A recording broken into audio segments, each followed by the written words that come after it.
I do spend quite a lot of time saying that I'm not Bridget, and that I never touch a cigarette or a drink, and I am a virgin, but it doesn't wash really. Are you Bridget? No, I'm not Bridget. She's a fictional creation. Right. Going back to Bridget Jones, how did you first get the idea to write about somebody like her? Well, I was asked to write a column as myself by The Independent, which I thought was just too embarrassing. So I thought I'd invent an alter ego. But of course everyone just thinks it's me anyway. But, well, I'd written, I don't know. How did you put it together? What were the bits of you? What were the bits of other people? How did you actually gather the information for her? I didn't do it terribly consciously, really. I knew that it was supposed to be a funny column in the paper about urban single life. And Bridget just grew. I sort of feel now as though I know her quite well. So I constructed the name and, you know, her friends. I thought she had a sort of generic group of friends. She's got the gay friend, she's got the two single friends, she's got the smug-married friends, and I think that's a fairly sort of normal setup. She's got the girlfriends that she doesn't actually like very much, who make her feel sad whenever she goes out with them because they say vaguely hurtful things. So I constructed that sort of thing, and her mother in particular I thought quite hard about, because I wanted a powerful older woman who was sort of triumphant, which of course just makes Bridget feel worse. Were you surprised at how successful it was?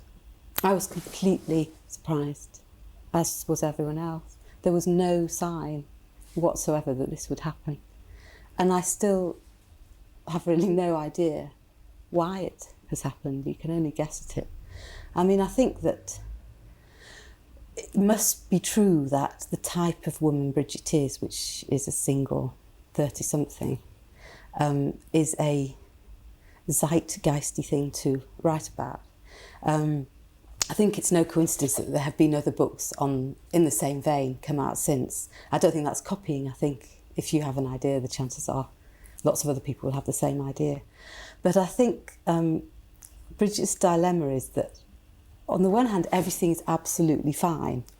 She's got a job, she's got a flat, she's quite attractive, she's got enough money to live on, and she's got lots of friends. She has a lovely life.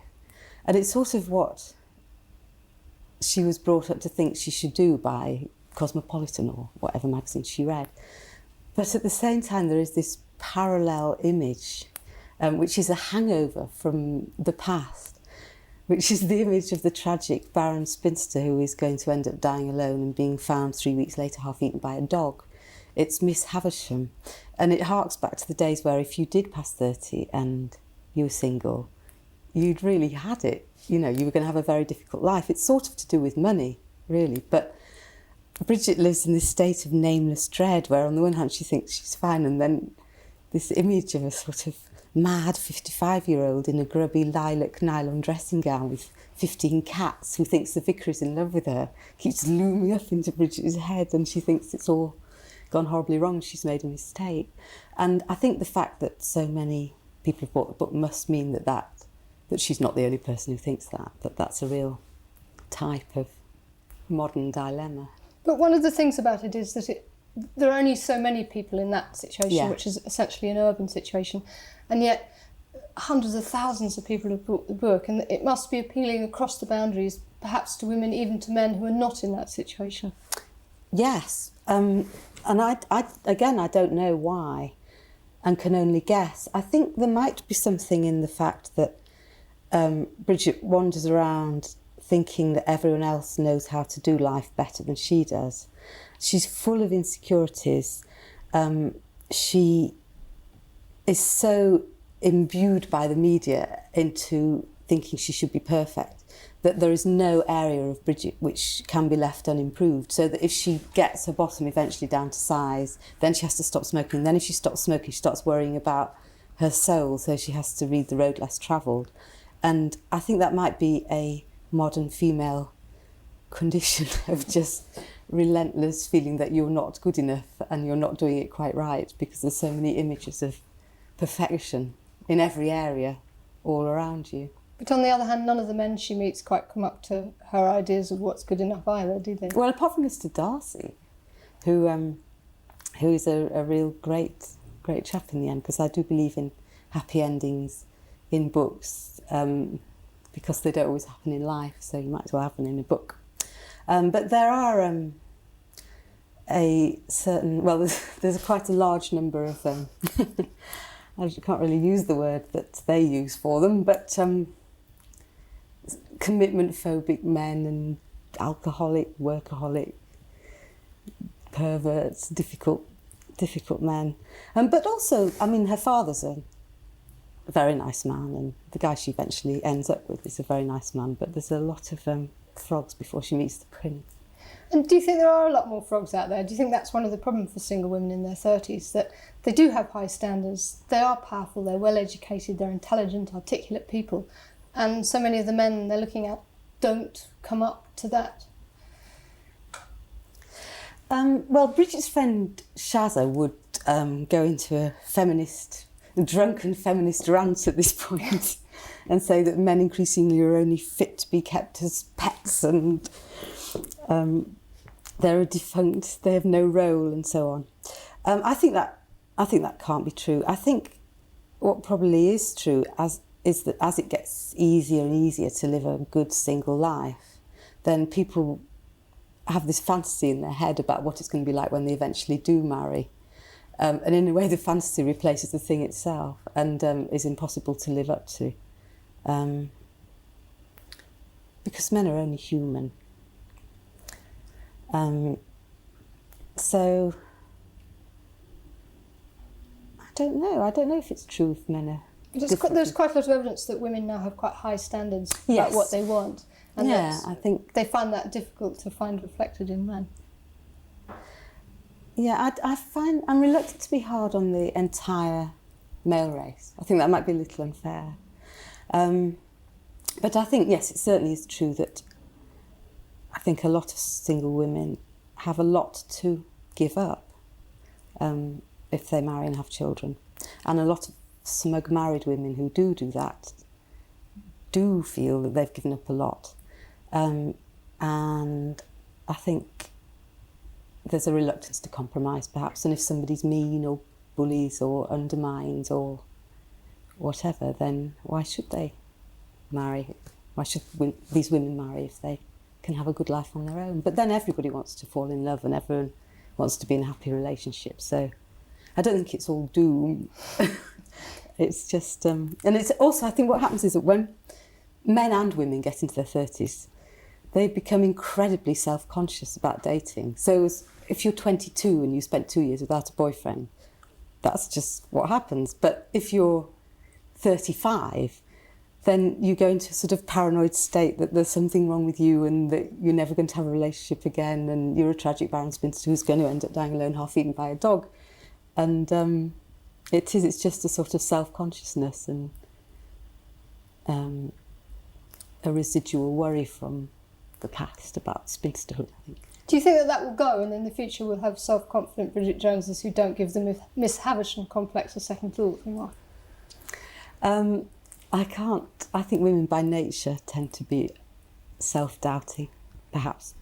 I do very much hope that the concept of the tragic barren spinster will be replaced by the concept of the singleton, which is an altogether more respectable thing to be. I hope that'll happen. And I hope that people stop, as soon as a woman passes 32, asking her incessantly why she isn't married yet, because I think that's rather rude. Does that happen? It doesn't happen to me anymore since I've written that book. Do you get haunted by Bridget Jones, though? Do you think that you'll never escape her, that she will pursue you for years and years? I would be mad not to be completely delighted by what's happened. Writing is a long slog of a job. Okay. Do you get haunted by the success of Bridget Jones and think you'll be pursued by her, if you like, for years and years, or not?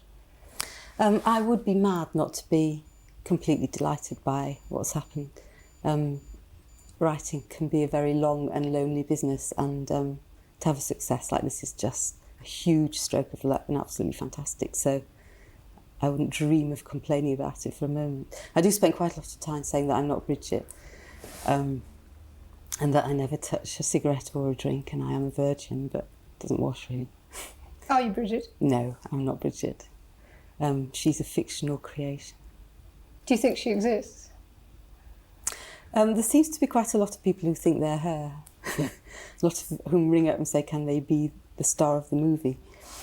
It's quite strange, actually, the number of people who aren't actresses or anything, but so much think they are Bridget Jones that they could be her, and maybe they could. I don't know. What about the vocabulary? It looks as though quite a lot of the vocabulary out of that book is actually going to enter the general language, and perhaps not just in the city. I mean, women who get dubbed as being Bridget Jones, is smug-marrieds is one that has sort of now entered. Yeah, I like smug-marrieds. And I like singleton. I think that's a very good term. If people say, you know, are you married? You can say, no, I'm a singleton now, which I think is good. Jellyfishing is one that I like, which is those people... Bridget's got a friend called Rebecca. She's the kind of girl who, whenever you have a conversation with her, it all seems to be fine, but when you come away, she said about 3 things that really stung you, and you don't quite know where it came from. So jellyfishing as a verb, to jellyfish someone, is very wrong. What do you think will happen to Bridget Jones in the end? I've got no idea, to be perfectly honest. I don't know. What does she end up like when she's in her 50s and 60s? I don't know whether it'll be the sort of thing where I'm writing another book which will come out next year, and whether at that point then everyone will have had enough of it and you know, she was just of the moment, or whether she could grow old and I could still write about her, or whether she might do something else and become a foreign correspondent or go travelling around the world. But I just don't know. Do you think she's peculiarly British, or is there an international link to that? Is it something that women perhaps in America go through, or is that different? Well, the book's coming out in the States in the summer, so we'll see. I mean, it's very strange for me because I didn't write it as anything. I wrote it as a way of getting some money to write my next book. So it was a very unself-conscious idea, and it wasn't sort of consciously really invented particularly. And it's just the sort of thing where you write down what you think and sort of hope that turns out to be what other people think.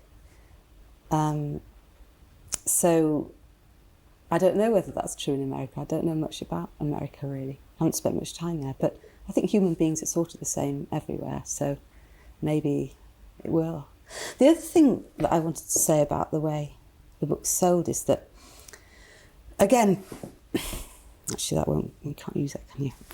The other thing I wanted to say about the way the book's sold is that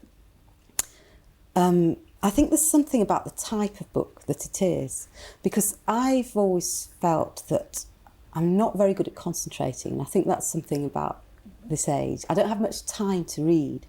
So what I want is a book that's easy to read, that's quite funny, that's in little bite-sized bits so you can pick it up and put it down, but it's quite page-turny, so it's got a good plot. But it has a few ideas about life in, so that it's not just Pulp Fiction. And I've always felt a bit sad about the gap between Pulp Fiction and, you know, The Famished Road by Ben Okri. So I wanted to write a book that's in between the two. And I'm not saying it's profound, it isn't, but it has got a few ideas, however mad, about life in. But it's borrowed the plot from, or stolen the plot from Pride and Prejudice. And it's a diary, so you can read like a page and then the next page the next day. And so maybe that's something about the modern way of reading, that you just aren't going to sit down with War and Peace if you live in a city or whatever. So maybe that's something to do with it. Going back to one thing, it's what puzzles me. It doesn't puzzle me in a sense, but I wonder if you had any view on it. Is why so many married women, or women with children, or smug-marrieds, people who you insult in the book, have obviously bought the book, read it, and loved it. Well, I don't know if I do insult smug-marrieds, because it's a peculiar relationship between the smug-marrieds and the singletons, and it's the grass is always greener. So Bridget goes around to her smug-married friends because it's all so lovely and secure, and they have pasta jars and food in the fridge and everything, and you know, it's almost like they're her parents. But Bridget's friend Magda gets rather wistful about Bridget's life, you know, when she's sitting surrounded by pooing infants and competitive child rearing from the other power mothers. She envies Bridget's ability to go off and have sex with new men and lie in the bath on a Sunday morning and that kind of thing. And I suppose everyone who's married has been single. And, you know, maybe you don't have to be the person in the book to enjoy the book.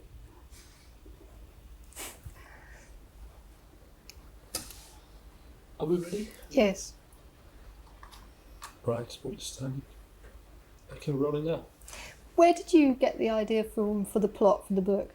I stole the plot shamelessly from Jane Austen. I just took the plot of Pride and Prejudice because I loved the book and the TV series, and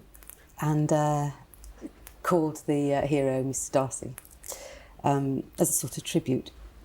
And in a way, I love Jane Austen, and her books are all about, well, they're so detailed and minute, but also they're about all the hoops, social hoops you have to go through in order to get off with someone. And in a way, in Bridget's day, it's the same sort of thing. It's a story of going through lots of hoops to find the right person. But the trouble is, in Bridget's days, everyone's got a different set of hoops. So nobody knows what's going on. So it's, in a way, much harder than for Jane Austen's heroines, I think. It is a story of modern morals. Morals? In a way that you would call Jane Austen's story a story of how you get married to somebody, and it gives you various moral lessons. Yeah, I mean, I'm flattered by the comparison because I think Jane Austen's just wonderful in that sense of observing detailed manners, human values, ways of behaving, goodness, badness, fairness, unfairness, all that sort of thing. And I think that, I mean, it's very interesting the way she was writing. I mean, she was a single woman, and in a way, I think lots of women of our generation were brought up at school on Jane Austen, and so that's. Oh no, I've lost my thread now. Blah, blah, blah, yeah. That's right, there's enough in there for me, and that's all right. What was the other thing? The other question is to say to you, she's a very modern person, but she's also a very urban person. Yes, I mean, I think it's interesting with Bridget as a type, in that she has managed, and women like Bridget managed to, in a way, replace the nuclear family with a different sort of family in the city. I mean, there's nothing in history which suggests that people were always supposed to live in nuclear families. People live in all sorts of ways all over the world in tribes and all manner of strange carry-ons. And indeed, in this country, a quarter of all households are single. So it absolutely isn't completely normal to live in little families. And what Bridget does is she sort of replaces the family with a different sort of family in London. So she's got her friends and her single friends and her gay friends and her smug-married friends, and they have sort of rites of passage together, like, you know, holidays and birthdays and all that sort of thing, and they support each other when things go wrong, and they're in constant contact, like families are, except it's all done over the phone. They get annoyed with each other and then make friends again and feel obliged to each other and depend on each other. And in a way, lots of the features of a husband and family are fulfilled by all that. And they have godchildren, you know, many godchildren. In fact, I think Bridget's going to be sterilised as a godmother soon. She's not having any more. Also, I think that the idea of people can survive quite well on the fantasy of the nuclear husband when he arrives. So it's just like this sort of constant neurotic craving for the nuclear husband. And he's never going to come, but it's fine. You can just imagine that's what it'll be like when he does. That's great. Rolling. Wise people will say Daniel should like me just as I am, but I'm a child of cosmopolitan culture, have been traumatised by supermodels and too many quizzes, and know that neither my personality nor my body is up to it if left to its own devices. I can't take the pressure. I'm going to cancel and spend the evening eating donuts in a cardigan with egg on it. Oh, God, I'm so depressed. I thought I'd found something I was good at for once, and now it's all ruined. And on top of everything else, it's the horrible Ruby wedding party on Saturday, and I have nothing to wear. I'm no good at anything. Not men, not social skills, not work, nothing.